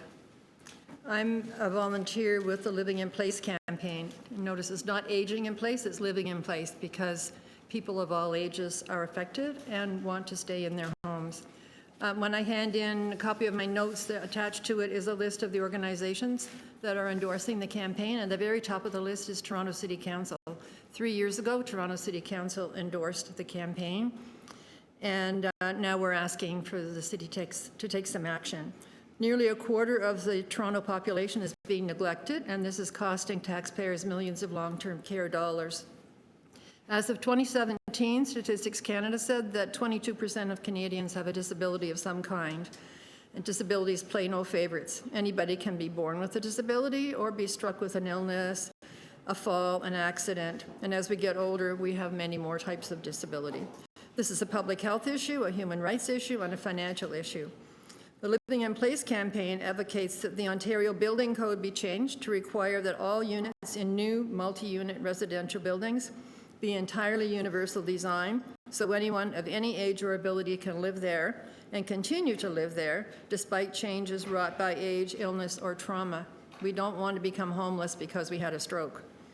Change can begin at the municipal level. We've been waiting for the province to take action, advocating that they take action, but it hasn't happened. So let's see some action in Toronto. We can make universal design mandatory in all new housing that the city creates through the Affordable Housing Office, Open Doors, Housing Now, new developments built with any tax dollars, any contribution by the city at all, or on land made available by the city, and through agreements with developers. You just make it a condition of any support from the city for any development. All new and renovated Toronto community housing units should also be made accessible. That means people will be able to stay there and not be trying to move somewhere else that's more suitable for them. But no tax dollars should ever be used in any way to support or subsidize the building of any housing that's not accessible at all, to all. Universal design makes sense financially. It's not expensive. When it's included from the planning stage, it costs just less than 1% more than regular construction. It's when you make renovations later that's so expensive. Accessible housing keeps people out of long-term care, saving millions of healthcare dollars. A relative of somebody I know went to hospital for diabetes and his leg was amputated. He couldn't go back to his senior's apartment because it wasn't accessible. Why should he have had to go to long-term care? There will be huge healthcare savings if people are not needlessly stuck in acute care hospitals or on waiting lists for long-term care. So this, making all apartments and condos accessible, this is just new construction, will reduce the city's costs for future long-term care facilities. Universal design takes into account all forms of disability and makes life easier for everybody. We all benefit from curb cuts and automatic doors and things like that. There's currently no Ontario law requiring that housing be accessible, which is what we've been pressuring the Ontario government about. The AODA does not even mention housing. The Ontario Building Code only requires that 15% of new apartments be visitable, not accessible enough to live there. Both the AODA and the Ontario Building Code are in contravention of the Canadian Charter of Rights and Freedoms, the Ontario Human Rights Code, and the UN Convention on the Rights of People with Disabilities. Barrier-free housing is a human right, and we need the city to take action now. Thank you for your support. Thank you. Next will be Sean Mahar, and Howard Tam, then Margaret Hargall. Thank you. If you can just give me a second, I need to pop this up on the screen.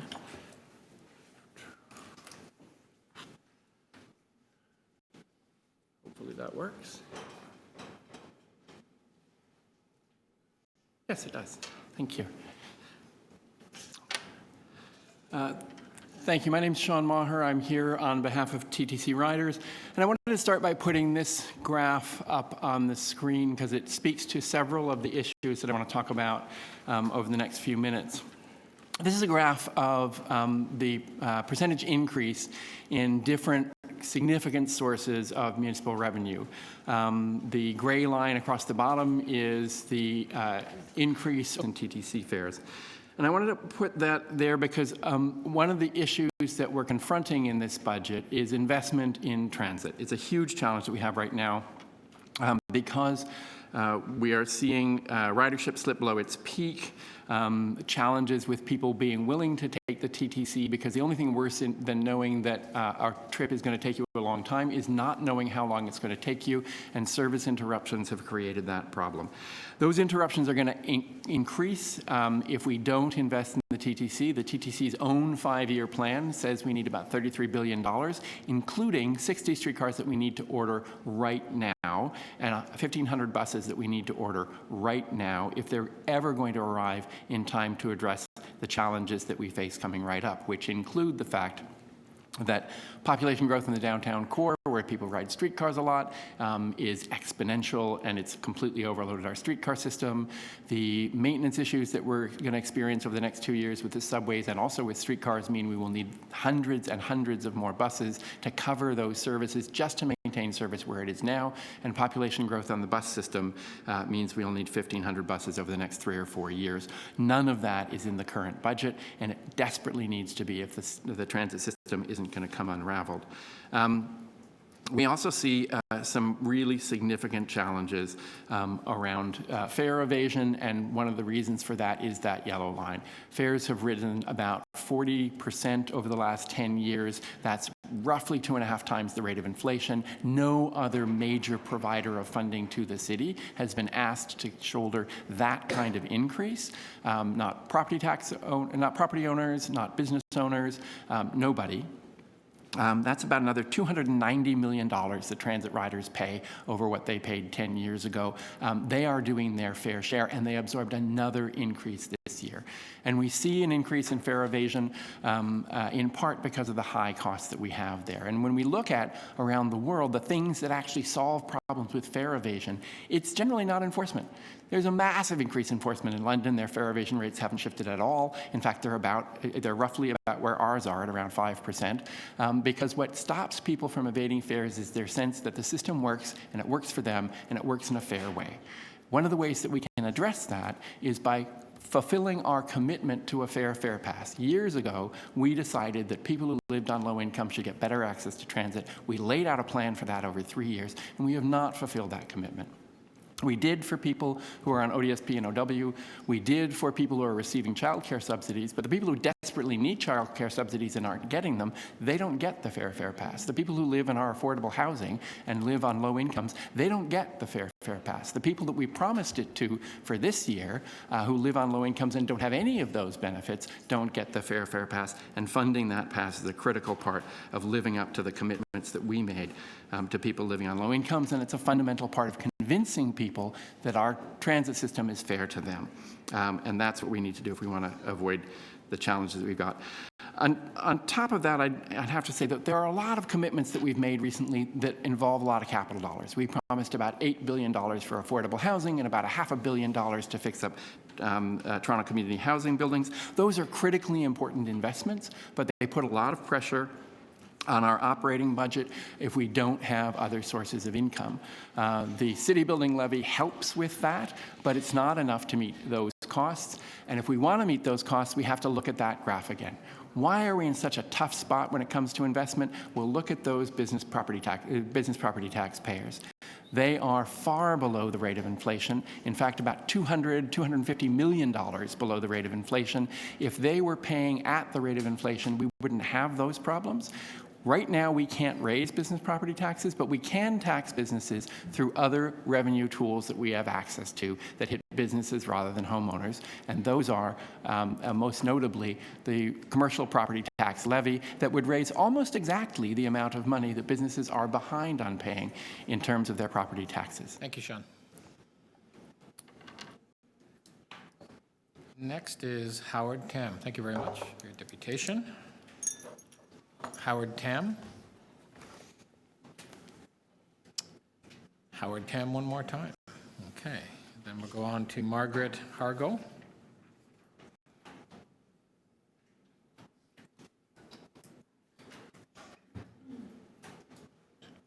Welcome, Margaret.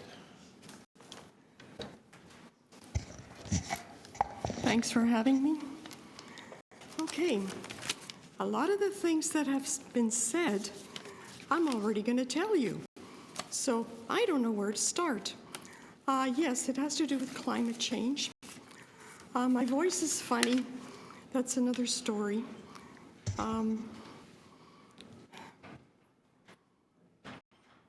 So I'm going to tell you what has happened and what I have on my mind every day. How many people here are born before 1958? That's when I was born. I'm the oldest one here. Born before 1958? All right. Yeah, okay, cutie.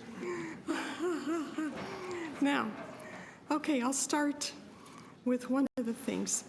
In 1982, when my first child was born, I sewed his diapers. I bought cotton flannelette. I spent $50 in 1982. I used them for all 5 children. Okay? So, how much did I put in the garbage? 0. Okay? What do we need to tell young families today? Try not to buy the disposable diapers. Okay? You can know how to make your own.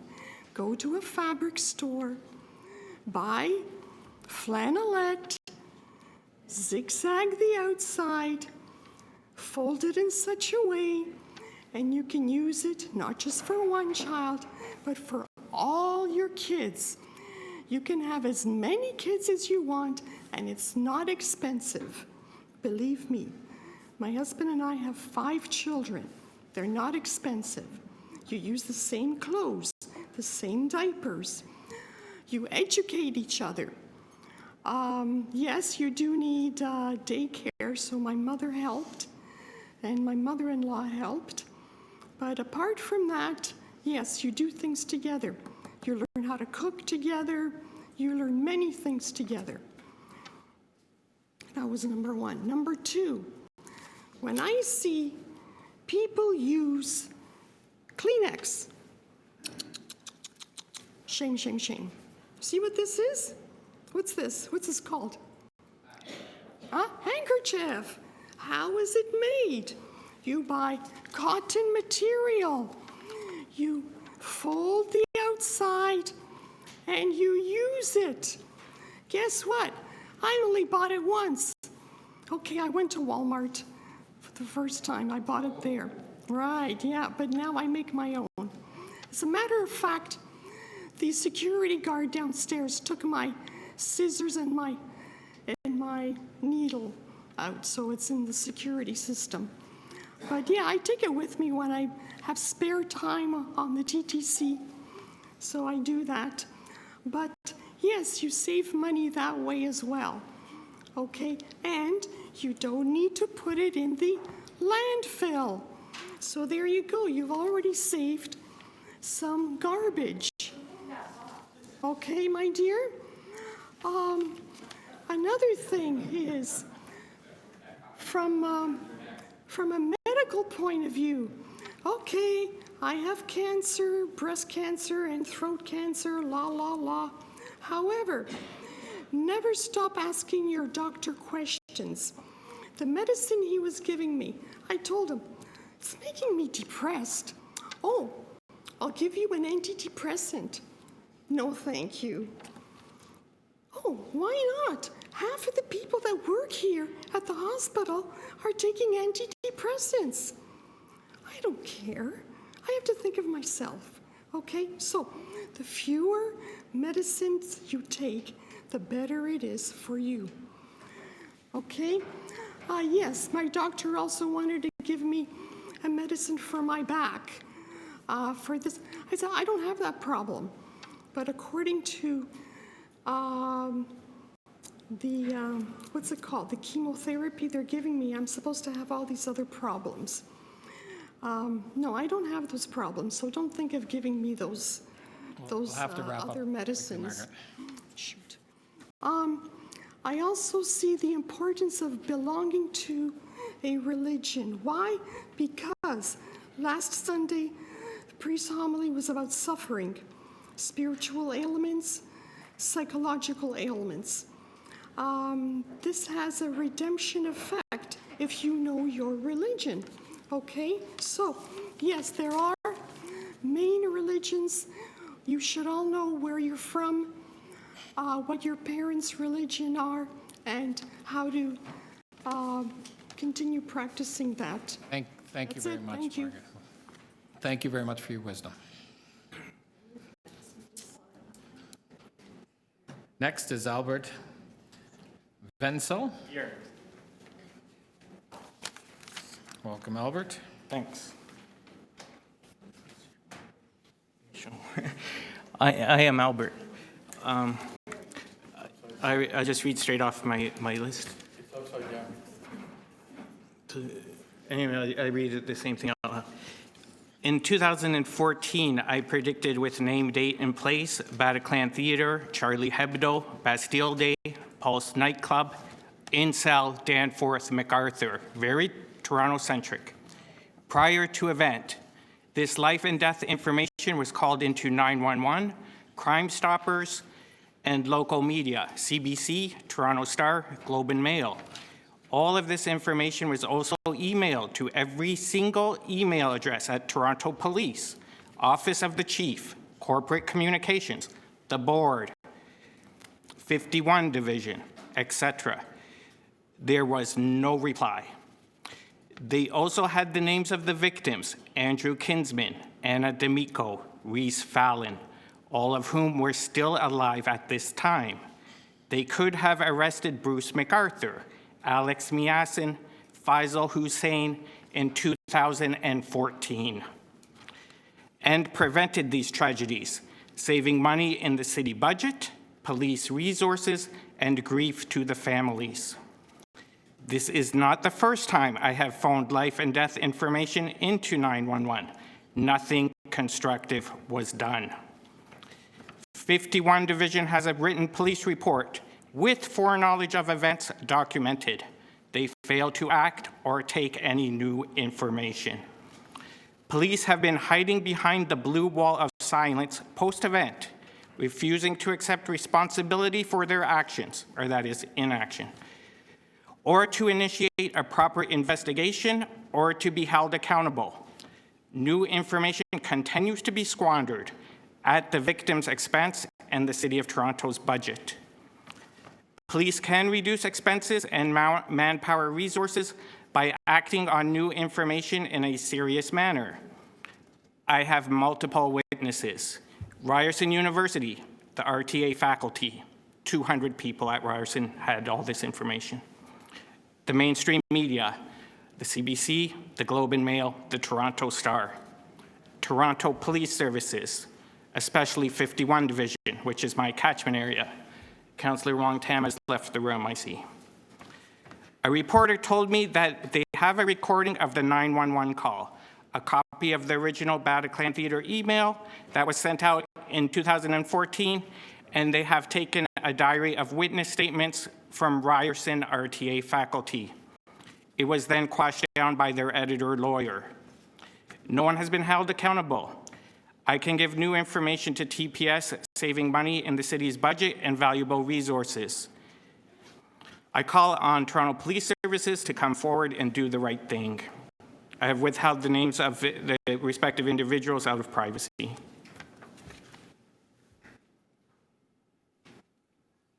Thank you. Is there any questions? Or? There is not. So I don't, I don't mean to be rude, but if there's no questions, they're not paying attention. Listen, we did have the opportunity to hear you, and we thank you for that. Okay, I wish for constructive feedback and a final resolution to this. My first priority is that, you know, new information be taken seriously. I'm telling you, calling 911 does not work. I will have new information again.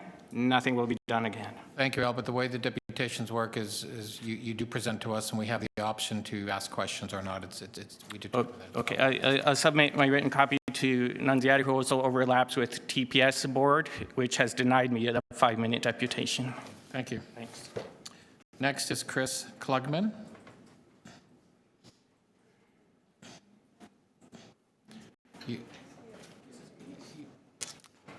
Good afternoon. Thank you for the opportunity to speak. I'm here to support resourcing of the Regent Park Social Development Plan, often referred to as the STP. Though not a resident of Regent Park, I've worked there for 8 years and become closely connected with a broad range of residents, agencies, and other stakeholders during that time. I'm co-chair of the Community Building Working Group under the STP Stakeholders Table.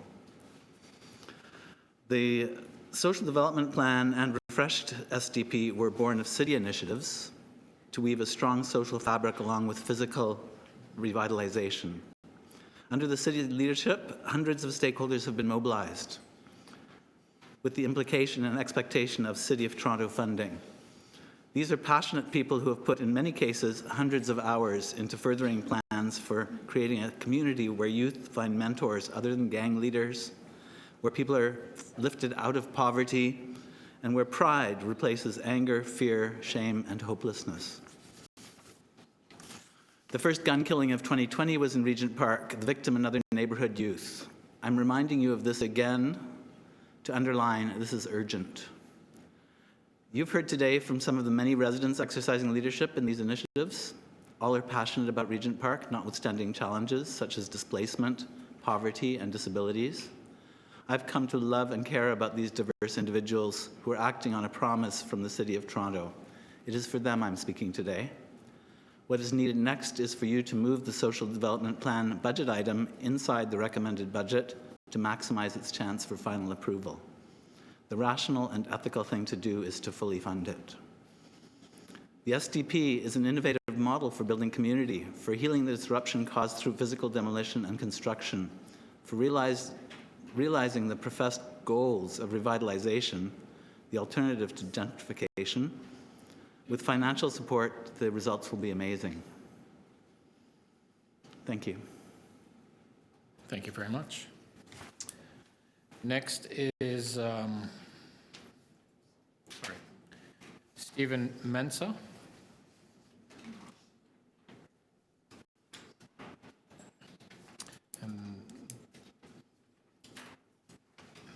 Welcome, Stephen. You'll have 5 minutes. Hello, my name is Stephen Mensa, and I am the education lead with the Toronto Youth Cabinet. Over the last many years, we have seen the rise of gun violence in the city of Toronto. Last year alone, there were 292 victims of gun violence, and the number of shootings skyrocketed to unprecedented numbers, rising to 490 shootings in the city. Communities and families continue to suffer from this violence. People young and old do not feel safe to work, play, or live in their communities, and nothing seems to be changing. While all of this is going on, City Council has continuously increased the police budget, while community programs designed to prevent violence have struggled to secure funding. They have decided that more police officers in our neighborhoods and more discriminatory intelligence aimed against Black and brown youth is the way to go. Time and time again, it has proved to not amount to anything substantial and is frankly ineffective and a waste of our tax dollars. In August, all three levels of government came together to give the Toronto Police Service $4.5 million. The police used that funding for a 15-week initiative, Project Community Space, aimed at reducing gun violence. However, there was rather an extreme rise in shootings. According to Toronto Police data, the 15-week period when the project had commenced from August 15 to November 28 saw the highest number of people shot at 111, compared to the same 15-week period in any year since 2004. This is very disappointing and just another example of throwing money at a problem instead of dealing with its root causes. In the 2019 budget season, Councillor Matlow proposed doubling the number of youth spaces across the city, which was not adopted by Council. The cost of Councillor Matlow's proposal was $3.25 million for 10 new spaces in 2019 and 10 in 2020. But Council decided that there wasn't enough money and it wasn't a proposal worth spending on. These spaces, the spaces that were supposed to be created in 2019, cost an estimate $1.45 million, which is less than the amount Council put in for the Toronto Police Service initiative. It's amazing how when it comes to investing in community-based proactive solutions to curb gun violence, securing funding is always a challenge. But when it comes to giving more money to the Toronto Police Service, there's never a need for a review or more discussion. This is an issue that needs to be taken with extreme urgency. Just because the violence affects some communities more than others, it does not mean that this matter should not be taken seriously, because this is a problem that is of importance to the entire city and is now also affecting neighborhoods not historically subject to violence. It would be in the city's best interest to invest rather in youth hubs, access to recreation, eradicating poverty, more access to food, and other essential social services. By investing money in preventative measures rather than more boots on the road and salaries, this approach stands to be more effective. In the words of Toronto Police Chief Saunders, who has said multiple times, we can't arrest our way out of this violence. So I plead with the committee to stop with the constant increase in the police budget and to commit to taking real measures that will curb gun violence. We are tired of turning on our TVs and constantly hearing about the loss of young lives. We are tired of constantly attending funerals. It is incumbent upon you individuals around this table to take the right steps and begin serving in the interests of all your constituents. I leave you with these two words: take action. We need it more now than ever. Thank you for hearing me. I appreciate that. Thank you very much. Seeing no questions, the last speaker today will be Dave C. McNee.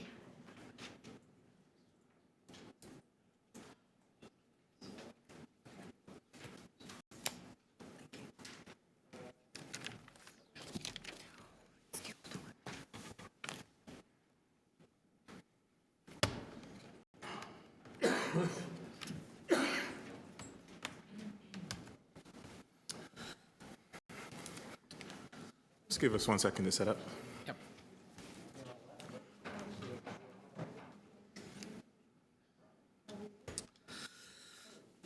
Thank you. We would like to thank the members of the committee for this opportunity to speak with you today. This is Claudia Mandikich, Academic Director. My name is Dave McNee. I'm the Managing Director at Quantum Sports and Learning Association, QSLA. We are a nonprofit organization which was founded in 2010 as an educational sports-based center designed to support neighboring youth with academic opportunities through sport programming, sport for development. QSLA has been working to serve the GTA for nearly 10 years. QSLA's youth membership is growing, and we require a larger space where we can deliver the sports-based academic programming to more youth in our community. We have secured a long-term lease and facility that will allow us to increase our operations to deliver our various programs, continuously to over 300 students per year, quarter. The renovation projects include installation of a soft wall and glass barrier to partition existing 2,000 square feet space into 2 separate spaces, as you can see on the monitor. The north portion of the space is occupied by QSLA and by the other leaseholders, and will be transformed into an accessible community recreational space with gym and sports court. Continuing with the barrier will provide significant energy savings, which aligns with the City of Toronto's climate change initiative. Based on the feasibility study, which we have submitted about 3 months ago, we'll have a reduction of $13,000 a year, which is more than the asking amount from the climate initiative. QSLA requests the city to include in its budget a loan of $100,000, which is the amount that we are asking for from the climate change initiative. QSLA has unsuccessfully applied for the retrofit with some stipulations with the City of Toronto. The tentative decision was made without considering the projected revenues of the renovated space.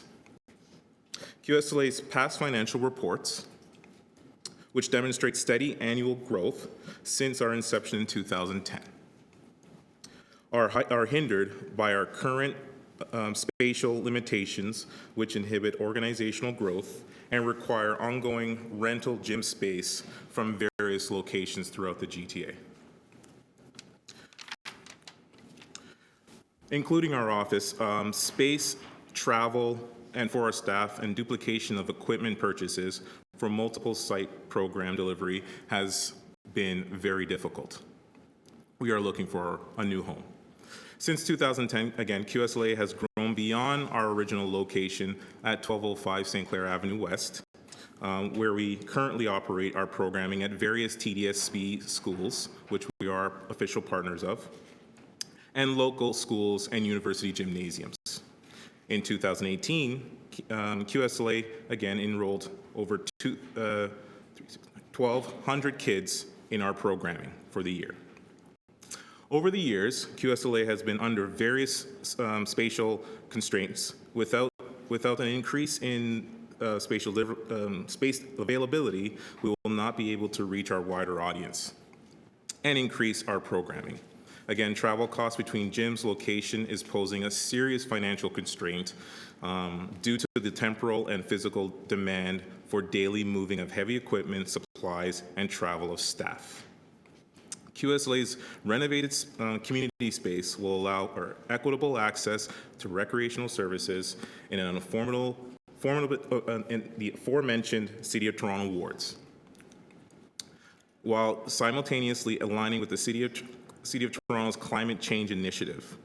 The present project is a timely opportunity to contribute to the City of Toronto's recreation programs by supporting a loan to the QSLA Energy Retrofit Project in the amount of $100,000. Thank you. Thank you. Just a question for you. So have you submitted a proposal? Hi, just over here. Have you submitted a proposal into staff for this? Yes, we did. We submitted the proposal. We submitted the energy savings information. We submitted all of our drawings. Everything that was required to submit has been submitted. We just got a call on Friday saying that, well, because our revenue isn't going as fast as as liked by the finance department, that we would have to probably come up with half of the amount to secure the loan. And we would have to have, and sorry if I can just say something, we would have to have that amount secured for at least 2 years. So they told us if we had about $50,000 that we can have and secured for 2 years, then it would be a good opportunity for us to resubmit the application. They said the other suggestion would be to have the City of Toronto include in its budget, literally what's bolded there, if we have an email of a person that would require this. Basically, the City of Toronto has to say that they support including in your budget a loan to QSLA in the amount of $106,000 for the energy retrofit project. That would, again, like Dave said, provide about $13,000 per year in energy savings, and we have a feasibility study that shows that. And the local councillor who we've been working with is? Yep. Again? So we only found out about this on Friday, so we have already contacted a couple of the local councillors that have supported us in the past, and that would be Councillor Anna Baileo and Shelley Carroll. We will go ahead and start to seek more support, but this was kind of like our number one strategy because of the budget requirement that they told us that we needed to have. So we looked it up online and realized that there was a budget committee this morning, and that's why we're here. And so you've also provided your deputation in print to us? We actually emailed it to Mayor Tory this morning. We didn't provide it to you in print because we only found out about this Friday afternoon. Well, Yes, we have. Via that funds, but it has been sent to the Budget Committee. Yes. Yeah. Mayor Tory and the Budget Committee. I'll make sure that it does. Yeah. Mayor Tory has it. Okay, great, thank you. Thank you. Thank you very much, everybody. We're going to be in, I got to do a quick motion that the Budget Subcommittee for City Hall and the Etobicoke Civic Center consultations receive for information the public presentations and the communications submitted by the members of the public. All in favor? Opposed? That's carried. We'll be starting again at 6 p.m. for the evening session. Thank you, everyone, for coming today.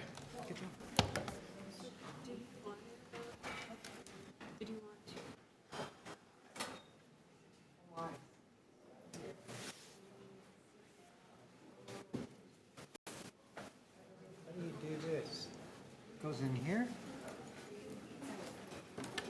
Hi.